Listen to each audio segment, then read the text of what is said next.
to another session of गॉल्पो की एक और सेशन में आप सबका स्वागत है। और आज रक्षाबंधन के पावन अवसर पर हम सब चाहते हैं कि आप हैप्पी रक्षाबंधन, भाई भाई, भाई बहन, बहन बहन, माँ बाप, आप सब मिलकर खुशियों के साथ रहें, स्वस्थ रहें और राखी का त्योहार खूब धूमधाम से मनाएं। सेफली मनाएं पर खूब धूमधाम से मनाएं। तो आज की जो कहानी है, ये कहानी है दो प्रश्नों की। ये प्रश्न, पहला प्रश्न ये है कि ओशन, उसको हम सागर क्यों बोलते हैं, और शिव का एक और नाम हर हर गंगे क्यों है। No no no, that's the story. ये कहानी है। पहले हम ये लोक कथा, पौराणिक कथा, पुराण, जो कुछ मर्जी हम कह लें, ये कहानी हम लोग बोले, उसके बाद मैं आपसे प्रश्न पूछूंगा, ठीक है। तो ये कहानी चालू होती है उस वक्त जब देवताओं और दानवों के बीच में बहुत घमासान युद्ध हो रहा था। कभी देवता जीत रहे थे तो कभी दानव जीत रहे थे। तो दानवों ने, दानव जो थे असुर जाति, ये लोग बहुत ज़्यादा डेवलप थे। ये लोग छोटी छोटी छोटी चीज़ें साइंटिफिक रिसर्च करके बनाते थे जो उनको हर वक्त देवताओं से आगे लेकर जाता था। तो उन लोगों ने एक ट्रिक बनाया। वो ट्रिक ये था कि वो लोग दिन के वक्त समुद्र के नीचे जाके छुप जाते थे और रात को निकलते थे और देवताओं पर आक्रमण करते थे। और देवता भारी मात्रा में आहत होते थे, मृत होते थे और हार जाते थे। और दिन के वक्त जब वो ढूंढने आते थे तो राक्षस कहीं, असुर कहीं नहीं दिखते थे, क्योंकि वो समुद्र के नीचे जाके छुप गए। तो देवता गए ऋषि अगस्त्य के पास। अगस्त्य के पास। तो अगस्त्य ने समुद्र के किनारे बैठकर वो सारा पानी पी लिया। सारा पानी पी लेने के बाद क्या हुआ, जो असुर जाति था वो बाहर निकल कर आ गया, क्योंकि वो तो पानी के नीचे छुपे हुए थे। और देवताओं ने उन पर आक्रमण कर दिया और उनको हरा दिया। इसके बाद जब वो ऋषि अगस्त्य के पास गए और बोले कि चलिए अब पूरा पानी बाहर निकालिए, तो ऋषि ने बोला, अरे वो तो मैंने डाइजेस्ट कर लिया, वो तो खत्म हो गया, वो मेरे पेट में वो चला गया, अब तो वो नहीं निकल सकता। चारों तरफ हाहाकार, धरती लोक में कहीं पर पानी नहीं, चारों तरफ शून्य, एक बूंद पानी नहीं, मछलियाँ सब मर रही। तो इस हालत में ये लोग विष्णु के पास गए। विष्णु ने बोला कि एक ही उपाय है कि स्वर्ग से गंगा को नीचे बुलाया जाए। इन द मीन टाइम क्या हुआ, धरती लोक पे, ये तो स्वर्ग लोक की बात हो रही थी, धरती लोक में एक राजा था। राजा का नाम था सागर। उसके सागर, और उसके 60,000 पुत्र थे। और राजा ने उसके 60,000 60,000 किड्स, और वो यस, और उस राजा ने अश्वमेध यज्ञ किया था, जिसमें वो घोड़े को छोड़ देते हैं और उसके पीछे जाके उनकी सेना जाती है और वो घोड़ा एक राज्य से दूसरे राज्य में जाता है और वहाँ पे या तो युद्ध होता है या वो राजा घुटने टेक देता है, बोलते हैं कि हम आपके अधीन आ गए, हम आपके दास बन गए। तो जब वो राजा चारों तरफ बिल्कुल विक्रमादित्य की तरह जीते चले जा रहा था, राजा सागर, तो इंद्र डर गया। इंद्र था देवताओं का राजा। उसे लगा कि अरे, इसने अगर भूलोक, मर्त्य लोक, पृथ्वी पर विजय पाली, उसके बाद तो ये स्वर्ग में आ जाएगा और ये मेरे को चैलेंज करेगा। तो उसने क्या किया, ये जो घोड़ा था इसको एक ऋषि के दरबार में, एक ऋषि के आश्रम में छुपा दिया। ऋषि का नाम था ऋषि कपिल। जब सागर को ये मालूम पड़ा, सागर ने अपने 60,000 पुत्रों को भेजा कि उस ऋषि कपिल के आश्रम से जाकर मेरा घोड़ा लेकर आओ। ऋषि उस वक्त ध्यान में थे और जब 60,000 वो जो उनके पुत्र थे वो गए आश्रम में, उन्होंने चारों तरफ तोड़फाड़ किया, तो ऋषि को बहुत गुस्सा आया। उन्होंने अपनी आँख खोली और जैसे ही उन 60,000 लोगों पर, बच्चों पर देखा, उनके लड़कों पर, वो सब के सब भस्म हो गए। जल के राख हो गए। तो सागर जो थे, सागर बहुत दुखी हुए कि उनका जो बेटा था, वो उनके बेटे 60,000 बेटे सब एक ही बार में खत्म हो गए। तो वो भी विष्णु के पास गए। तो उन्होंने बोला कि देखो, एक ही आपके पास उपाय है, गंगा को नीचे लेकर आओ।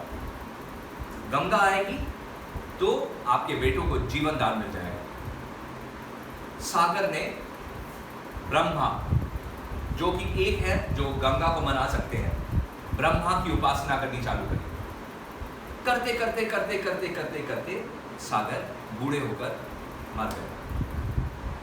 आफ्टर 7 जनरेशन, 7 पीढ़ियों के बाद, जो उनका पर पौत्र आया, उसका नाम था भगीरथ, ग्रैंडसन ऑफ सागर। तो भगीरथ तक आते आते ब्रह्मा खुश हुए। ब्रह्मा ने बोला ठीक है, मैं गंगा को बोलता हूं कि स्वर्ग से नीचे चली जाए। पर गंगा जो थी वो नीचे आना नहीं चाहती थी। तो गंगा ने बोला देखिए, अगर मैं नीचे आऊंगी तो चारों तरफ तहस नहस हो जाएगा, आप क्या करें? तो ब्रह्मा और भगीरथ गए शिव के पास और बोले एक ही उपाय है, जब गंगा आसमान से नीचे उतरेगी तो आप अपनी जटा में उसे बांध लें।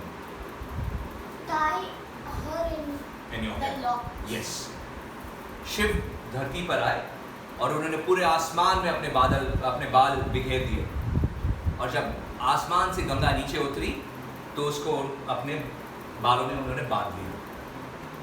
और शिव इस वक्त खुले हुए बालों में कैसे लिखते थे, ये दिखाएगा आपको आगे।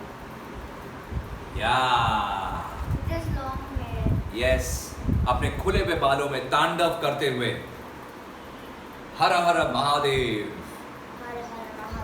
हर हर, यहाँ तक ये हर हर महादेव है, हर हर गंगे नहीं हुए। और गंगा को उन्होंने अपने बालों में बांधकर छोड़ दिया। गंगा बहुत अल्हड़ थी, जवान, बिल्कुल छोटी सी एक लड़की की तरह, वो चारों तरफ जाने लगी। एक ऋषि थे जिनका नाम था जहनी। वो बैठकर एक यज्ञ कर रहे थे। गंगा वहां से गुजरी तो चारों तरफ पानी आ गया, और वहां पर जो वो हवन जला रहे थे वो पूरा हवन बुझ गया। ऋषि को गुस्सा आया और वो गंगा का सारा पानी उन्होंने पी लिया। दोबारा भगीरथ बोले अब क्या होगा? गंगा जब तक नीचे बहेगी नहीं, हमारे इतने जो पूर्वज हैं उनको, उनकी आत्मा को शांति नहीं मिलेगा। 60,000 और उसके बाद और कितने? तो वो दोबारा ब्रह्मा के पास गए और ब्रह्मा ने जानी को समझाया कि जानी जाने दो। जानी ने क्या किया, अपनी जांग, थाई को काटा और यहाँ से गंगा निकली। तो इसलिए गंगा का एक और नाम है जाह्नवी। ओके, तो गंगा के कितने नाम हैं? भागीरथी क्योंकि भागीरथ लेकर आया था, जाह्नवी क्योंकि जानी के जांग से वो दोबारा निकले, और वो जहाँ जहाँ बही वहाँ वहाँ खुशहाली, चारों तरफ फसल, सबको मोक्ष प्राप्त हो गया, सबको मोक्ष प्राप्त हो गया। और हाँ, या एवरीबडी वेंट टू हेवन, सब मोक्ष प्राप्त हो गए और चारों तरफ खुशहाली। सब लोग बोलने लगे हर हर गंगे। शिव का एक नाम पड़ गया, हर हर गंगे। पानी में से जीवन प्राप्त हुआ, कितनी मछलियां आई, कितने तरह तरह के जीव जंतु आए।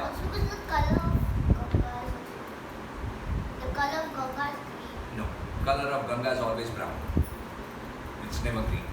और no, Ganga is always brown. और ये तरह तरह की मछलियां जिसको उन्होंने जीवन दान करी, इनमें से एक प्रजाति जो है वो दिखाएगा आपको अगस्त्य ओरिगामी में। अगस्त्य, ये शायद एक वेल है, और ये जो है ये उस वक्त आता है जब गंगा ओशियन में जाके मिलती है, समुद्र में। और जबकि ये जो पूरी एक इतिहास है, एक ये जो पूरी कथा है, इसका प्रारंभ हुआ था सागर से। लोग ओशियन को सागर के नाम से बुलाने लगे। ये कारण है कि जो समुद्र का दूसरा नाम है सागर है, और शिव का एक और नाम है हर हर गंगे, जिन्होंने गंगा को हर लिया, पकड़ लिया, जकड़ लिया। कैसा लगा? हाँ, नाइस। क्या सीखा?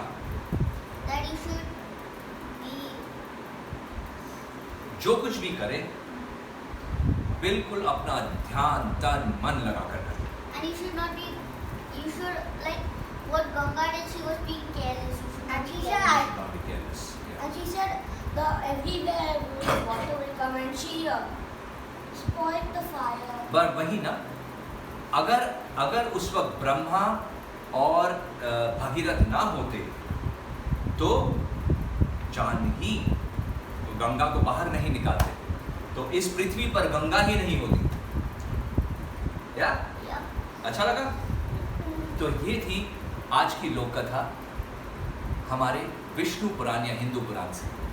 हम अगले गल्पों के सेशन में फिर मिलेंगे, और तब तक के लिए शुभ रात्रि एंड गुड नाइट और रक्षाबंधन। हैप्पी रक्षाबंधन। हैप्पी रक्षाबंधन।